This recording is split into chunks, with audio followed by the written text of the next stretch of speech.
final item of business today is a members' business debate on motion number 4644 in the name of Shirley-Anne Somerville on votes for women. This debate will be concluded without any questions being put, and I would ask those members who wish to speak in this debate to press the request to speak buttons now. And I call on Shirley-Anne Somerville to open the debate. Ms Somerville, you have 7 minutes. Thank you, Deputy Presiding Officer. On the 10th of October this year, members of this Parliament were among hundreds of women, children and men who marked the centenary of the famous Women's Suffrage March along Princes Street by reenacting that extraordinary procession. The reenactment was the climax to a series of events throughout Scotland which commemorated the efforts of all those involved in the women's suffrage movement.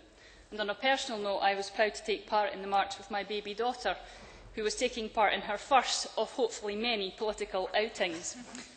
Conscious of their past, alert to the existing inequalities, but looking forward to the future, both the original Princes Street March and the 2009 reenactment were themed "What Women Have Done and Can Do and Will Do." This debate allows us a similar opportunity to reflect upon the seismic changes of the past, to consider the position of women now, and to reaffirm our commitment to completing the work that suffragettes began so long ago. Firstly, what women have done. It's impossible for a speech of this length to come close to doing justice to those whose personal sacrifice and bravery paved the way for women to gain what was rightfully theirs. Few will not have heard of women like Emmeline Pankhurst, but every town and city has their own local heroines as the campaign reached its climax on the eve of World War I. It would be remiss of me not to take this opportunity to highlight the work of two Edinburgh women, Crystal Macmillan and Dr Elsie Ingalls. Their lives captures perfectly the story of the revolution that was taking place in the lives of women in that era, as well as illustrating the personal courage and determination which were the hallmarks of the movement. Crystal Macmillan was the first woman to graduate from Edinburgh University in the field of science and was deeply involved in the National Union of Women's Suffragette Societies. In the days where persons graduating from the 4 Scottish universities could elect 2 members of Parliament each, she spearheaded a local challenge when Edinburgh refused to issue voting papers to female graduates.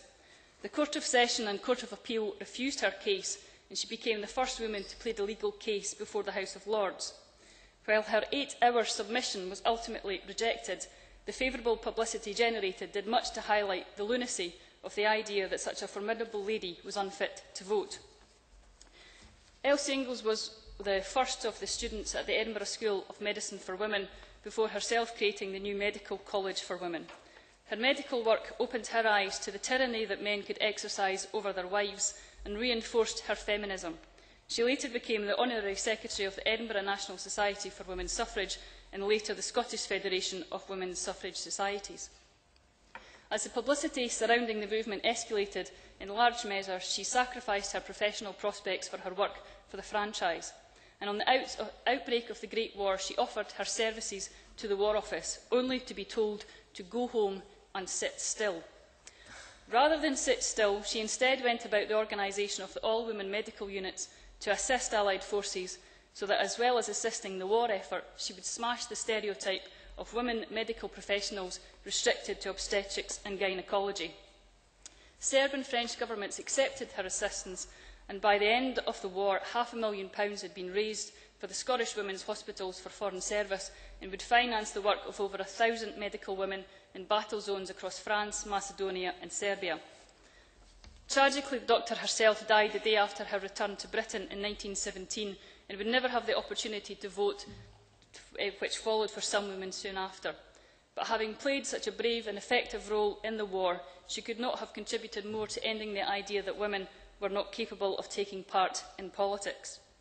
So perhaps, when we are considering the naming of committee buildings, in this building, for example, women like Elsie Ingalls will be among the contenders and not just some of the usual male suspects that are already being touted. And on a similar vein, can I wish every success to the campaign for a statue to this great woman here in Edinburgh, a city which currently only has one statue to a woman, that of Queen Victoria in Leith. But few, if any, of these suffragettes saw the enfranchising of women as an end in itself. Rather, votes for women was a means to an end. Their concern Elsie Ingalls, like many others, had a concern about battered wives, and that motivated her determination to win the vote. Equality in electoral law was and is not enough in itself.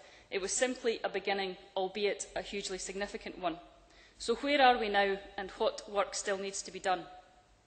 There is no doubt that we all need to work to increase the number of female representatives in this Parliament. One look around this chamber at decision time can remind us all of that quite well. And equality may be one of the founding principles of this Parliament, but until we have equality in representation, and not just for women, then we do not live up to that principle. Much has still to be done, and not only in the field of political participation. Again, far too much to be covered in a short speech such as this, but let me highlight one topical example. Members will be aware that yesterday marked the start of the 16 days of action against violence for women.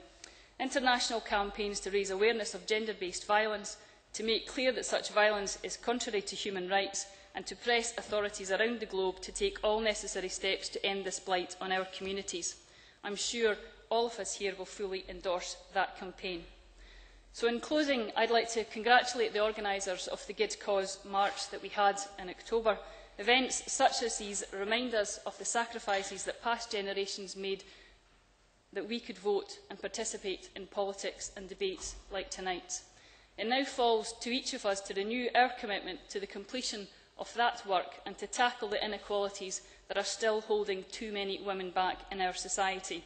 That, I think, would be truly a worthwhile mark of respect to Elsie Ingalls and her colleagues in the movement. Thank you.